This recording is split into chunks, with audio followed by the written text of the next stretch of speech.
হ্যাঁ, স্বাস্থ্যমন্ত্রী ওনাকে রিজাইন দেওয়া উচিত এই পরিস্থিতিতে। এই যে আপনি যে বললেন যে স্বাস্থ্যসাথী তারপরেও যে নেওয়া হবে, বলছে না স্বাস্থ্যসাথী আমরা এখানে নিই না। আমি বললাম যে আপনাকে বাই ফোনে যখন আমরা জিজ্ঞাসা করেছিলাম তখন তো বলেছিলেন যে স্বাস্থ্যসাথী নেবেন। বলছে না না স্বাস্থ্যসাথী নেবো না, ক্যাশ টাকায় দিতে হবে। মানে 3 দিনের মাথায় 2,10,000 টাকা বিল করেছে। আর স্বাস্থ্য সাথীর যে একটা প্রচার করা হয় ভোটের জন্য যে স্বাস্থ্য সাথী এটা হয়ে যাবে ওটা হয়ে যাবে, স্বাস্থ্য সাথীর মুখোশ উন্মোচন হয়ে গেছে। সুপ্রিম কোর্ট, অনারেবল সুপ্রিম কোর্টের সেভারাল জাজমেন্ট রয়েছে যে কাউকে তুমি ইলিগাল, যদি পেশেন্ট টাকা না দিতে পারে তোমার অন্য জায়গায় রিলিফ আছে, তুমি নিতে পারো, তাকে আটকে রাখতে পারো না, বিনা চিকিৎসায় তাকে মেরে ফেলার রাস্তায় নিতে পারো না। ইভেন তার ভিকটিমের বেড শিওর হয়ে গেছে, এর বাবার পুরো পোকা ধরে গেছে পিঠে, কোনো বেড শিওর হয়ে গেছে, ইভেন জিপ কেটে দিয়েছে, জিপ কেটে পাইপ ঢুকিয়ে দেওয়া হয়েছে। কত নৃশংস। যখন আমি পুলিশকে ফোন করি আপনারা এফআইআর করবে কিনা, এতগুলো অফেন্স হয়েছে, পুলিশ বলে স্বাস্থ্য ভবন থেকে পারমিশন নিয়ে আসুন। Health secretary, principal health secretary personally হোয়াটসঅ্যাপে সবকিছু জানানো হয়েছে, বাট কোনো অ্যাকশন নেওয়া হয়নি। আমার সাথে যেভাবে ব্যবহার করেছে কোটারি হসপিটালের ম্যানেজমেন্ট, মানে আমি সেখানে আমি অনেক কারোর কাছে গিয়ে আমি হাতে পায়ে পড়েছিলাম যে আমাকে একটু সাহায্য করুন, কিন্তু কেউ আমার কাছে, মানে আমি রাজ্য সরকারের প্রচুর মন্ত্রী এমএলএদের কাছে গিয়ে আমি সাহায্য চেয়েছি, কেউ আমাকে সাহায্য করেনি, কোনোভাবেই কোনো রেসপন্স করেনি। এবং বাবা এই মুহূর্তে মানে কোমায় চলে গেছে। ডাক্তার বলেছে ভগবানের ওপরে আপনারা ছেড়ে দিন, 10-12 দিন বিনা ট্রিটমেন্টে তারা ফেলে রেখেছিল, 10 থেকে 12 দিন, যেহেতু আমি টাকাটা দিতে পারিনি বলে। এবং স্বাস্থ্যসাথী বলছে এখানে স্বাস্থ্যসাথী হয় না, স্বাস্থ্যসাথী আমরা নেব না। প্রথমে আমাকে কিন্তু ওরা একদম কনফার্ম আমাকে অ্যাসুরেন্স দিয়েছিল যে স্বাস্থ্যসাথী নেওয়া হবে, এবং তারপরে স্বাস্থ্যসাথী ওরা পুরোপুরি ডিনাই করে। বলছি স্বাস্থ্যসাথী কার্যত নেওয়া হবে বলে কেন এরকম ভাবে আর্থিক দুর্নীতি হচ্ছে বলুন তো? কার্যত হসপিটালগুলো এই মুহূর্তে দাঁড়িয়ে স্বাস্থ্যসাথী কার্ডকে ব্যবহার করে দুর্নীতির আখড়ায় পরিণত হয়েছে। আমার সঙ্গে রয়েছেন একজন ভিকটিম এই মুহূর্তে দাঁড়িয়ে, আমার সঙ্গে রয়েছেন আইনজীবী আশফাক আহমেদ। কথা বলবো দুজনের সাথেই।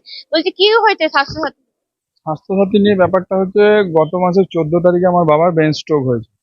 ব্রেন স্ট্রোক হওয়ায় আমি আমাদের দমদম এয়ারপোর্টে ওখানে ফনিক্স নার্সিংহোমে আমরা ভর্তি করি।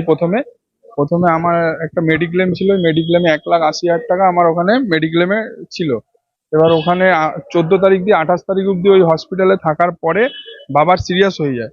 সিরিয়াস হয়ে যাওয়ায় আমি কোটারি হসপিটালের সাথে যোগাযোগ করি। কোঠারি হসপিটাল আমাকে বলে যে আমাদের এখানে স্বাস্থ্যসাথী এবং মেডিক্লেম দুটোই আমরা এখানে একসেপ্ট করি। তো আমরা সেই মতো রীতিমতো ওখান থেকে অ্যাম্বুলেন্সে করে আমরা কোঠারি হসপিটালে নিয়ে যাই।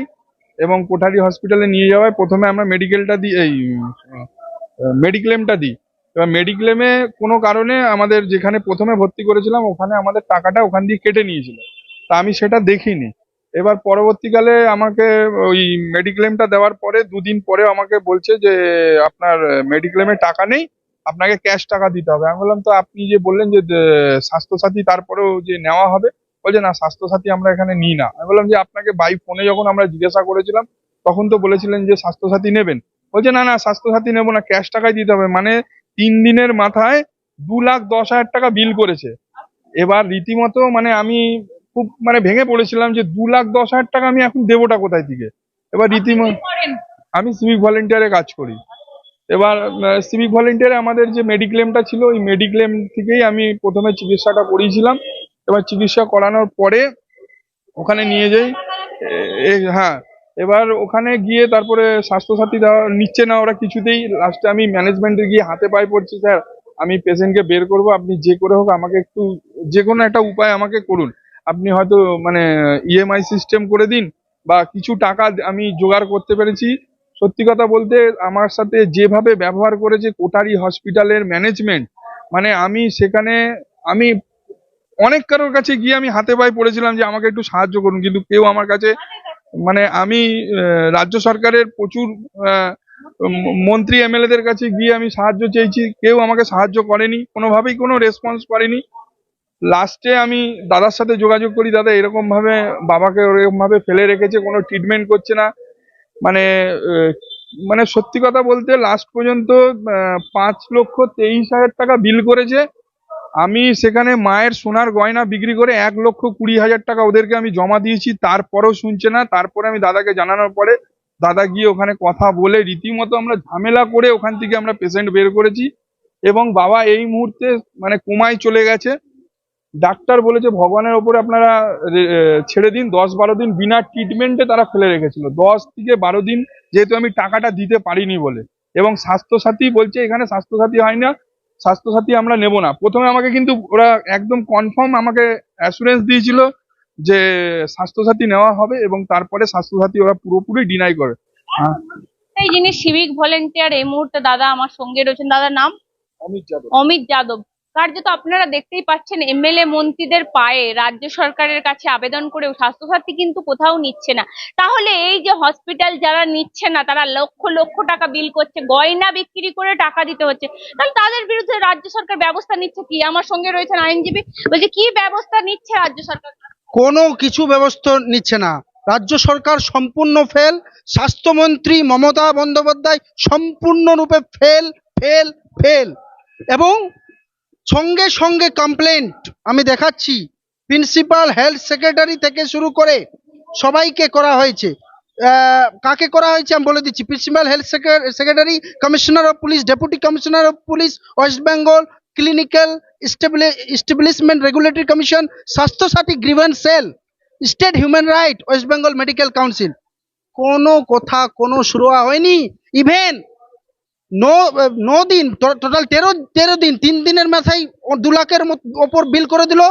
তারপরে যে 9 দিন যে ইললিগাল ডিটেনশন করে রেখে দিয়েছে, সুপ্রিম কোর্ট, অনারেবল সুপ্রিম কোর্টের সেভারাল জাজমেন্ট রয়েছে যে কাউকে তুমি ইললিগাল, যদি পেশেন্ট টাকা না দিতে পারে, তোমার অন্য জায়গায় রিলিফ আছে, তুমি নিতে পারো, তাকে আটকে রাখতে পারো না, বিনা চিকিৎসায় তাকে মেরে ফেলার রাস্তায় নিতে পারো না। ইভেন তার ভিকটিমের বেড শিওর হয়ে গেছে, এর বাবার পুরো পোকা ধরে গেছে পিঠে, কোনো বেড শিওর হয়ে গেছে, ইভেন জিপ কেটে দিয়েছে, জিপ কেটে পাইপ ঢুকিয়ে দেওয়া হয়েছে। কত নৃশংস। যখন আমি পুলিশকে ফোন করি আপনারা এফআইআর করবে কিনা, এতগুলো অফেন্স হয়েছে, পুলিশ বলে স্বাস্থ্য ভবন থেকে পারমিশন নিয়ে আসুন। Health secretary, principal health secretary personally হোয়াটসঅ্যাপে সবকিছু জানানো হয়েছে, বাট কোনো অ্যাকশন নেওয়া হয়নি। এর কারণটা কি? এর কারণটা হচ্ছে কোঠারি হসপিটালের সঙ্গে রাজ্য সরকারের নেক্সাস। আর স্বাস্থ্যসাথীর যে একটা প্রচার করা হয় ভোটের জন্য যে স্বাস্থ্যসাথী এটা হয়ে যাবে ওটা হয়ে যাবে, স্বাস্থ্যসাথীর মুখোশ উন্মোচন হয়ে গেছে।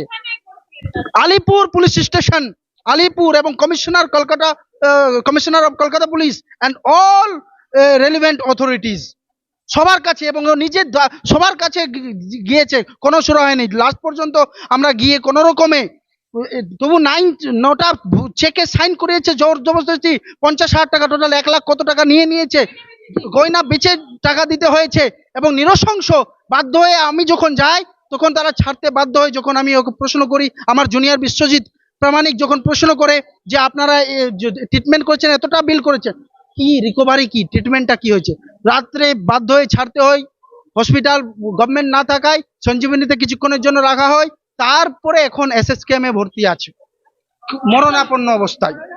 আমি বলছি আপনারা কি হাইকোর্টের দ্বারস্থ হবেন এই বিষয়টা নিয়ে? আজকে আমরা এই বিষয়টা নিয়ে যখন চারদিক দিয়ে কোথাও সুরাহা হচ্ছে না, বাধ্য হয়ে অমিত আজকে মামলা ফাইল করেছে ক্যালকাটা হাইকোর্টে, আজকেই ফাইল হয়েছে। এবং যার মামলার কাগজ আমি আপনাদেরকে প্রোভাইড করে দেবো, পিটিশনের কপি। এর বিরুদ্ধে আমরা ব্যবস্থা নেব।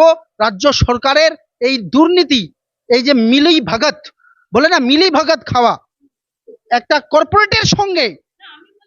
একদম আপনাকে একটা প্রশ্ন করবো, ফিরহাদ হাকিমরা গর্ব করে বলেন যে অ্যাপেলোয় চলে যান এবার চিকিৎসা পেয়ে যাবেন, মেডিকাতে চলে যান এবার চিকিৎসা পেয়ে যাবেন, আগে যেখানে বড় লোকরা চিকিৎসা পেত সেখানে স্বাস্থ্যসাথী দিয়ে গরিব মানুষ চিকিৎসা পাবে।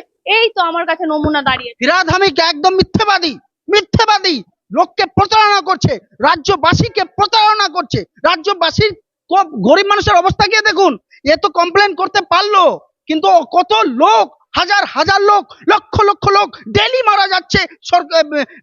সে সরকারি হাসপাতাল হোক আর বেসরকারি হাসপাতাল হোক, বেসরকারি হসপিটালগুলো লুটে নিচ্ছে, চুষে খেয়ে নিচ্ছে, কিন্তু গরিব মানুষদের সুরাহা নেই। মমতা ব্যানার্জির মন্ত্রী এবং মমতা ব্যানার্জি নিজে সব ভুয়ো কথাবার্তা বলছেন। স্বাস্থ্যমন্ত্রী, ওনাকে রিজাইন দেওয়া উচিত এই পরিস্থিতিতে, এই যেইভাবে পরিস্থিতি, উনি যদি ইমিডিয়েট অ্যাকশন না নেন এইগুলো বিষয় নিয়ে হাইকোর্টে আমরা শোনাপন্ন হয়েছি ইমিডিয়েট অ্যাকশন না নেওয়ার কারণে, এর মানে উনি স্বাস্থ্যমন্ত্রী হিসেবে ফেল।